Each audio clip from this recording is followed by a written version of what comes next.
TikTok එකේ හරි Facebook එකේ හරි සැරිසරන ඔයාට මේ රිදී වෙස්මුහුණක් දාගත්ත රජුව අනිවාර්යෙන්ම මුණ ගැහිලා ඇති. හැමෝම මේ රජුගේ පෞරුෂයට වශී වෙලා හිටියට ඔයාලා දන්නවද මේ වෙස්මුහුණ පිටුපස තිබුණේ මොන වගේ වේදනාකාරී ඇත්තක්ද කියලා. අදදි ඒපෙක්ස් අයිතුලින් අපි කතා කරන්නේ ඉතිහාසයේ ලොකුම සතුරන් පවා ගරු කරපු ජෙරුසලමේ ලාදුරු රජු හෙවත් කිං බෝල්ඩ්වින් ද ෆෝත් ගැනයි. ක්‍රිස්තු වර්ෂ 1161දී උපන් බෝල්ඩ්වින් කුඩා කාලයේදීම මාරාන්තික රෝගයකට ගොදුරු වෙනවා. ඒ තමයි ලාදුරු ලෙප්‍රසි රෝගය. ඔහුගේ ශරීරයේ දකුණු අතේ කිසිම දැනීමක් නැති බව මුලින්ම සොයාගත්තේ ඔහුගේ ගුරුවරයා.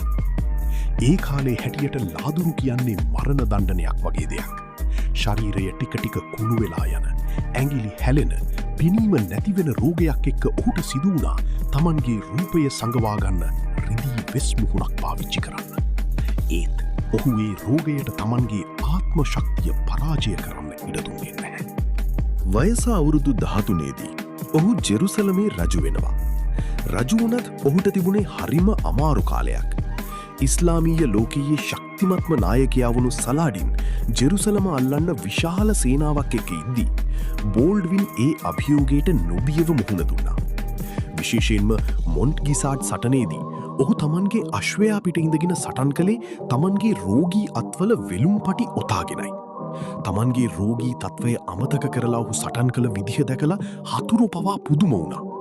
සලාඩින් පවා මේ තරුණ රජුගේ වීරත්වයට ගරු කළා.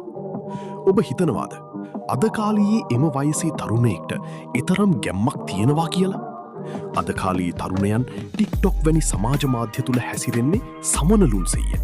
තමන්ගේ ආත්ම ගරුත්වයද පස කලා දියනාන වීඩියෝ පවා කිසිම තැකීමකින් තොරව සමාජ මාධ්‍ය තුළ පල කරන අද කාලයේ ඇතැම් ලොන්ත තරුණයින් මෙම රජු ඉදිරියේ සුනක වසුරක් වැනිය. තමන්ගේ පෙනීම සම්පූර්ණයෙන්ම නැති වෙලා ඇවිදගන්න පවා බැරි තත්වයක ඉද්දීත් ඔහු තමන්ගේ රාජධානිය පාවා දුන්නේ නැහැ.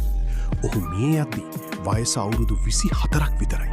ඒ තරම් පොඩි වයසකදී එවැනි දරුණු රෝගයකින් වැටකමින් ලෝකයේ ප්‍රබලම අධිරාජ්‍යන්ට මුහුණ දීලා ජෙරුසලම රැකගත්ත එකම රජු ඔහුයි. ඔහු මියගිය දවසේ ජෙරුසලම විතරක් නෙවෙයි ඔහුගේ සතුරා වුණු සලාඩින් පවා කඳුළු සැලුවා කියලා ඉතිහාසයේ සඳහන් වෙනවා. බෝල්ඩ්වින්ගේ කතාවෙන් අපිට ඉගෙන ගන්න ලොකු දෙයක් තියෙනවා. අපේ ශරීරය කොයි තරම් දුර්වල වුණත් අපේ හිත ශක්තිමත් නම් ඕනෑම ලෝක බලවතයක් පරාජය කරන්න පුළුවන් කියන එක ඔහු ඔප්පු කළා. ඉතින් ඔයාලත් මේ රිදී වෙස්මු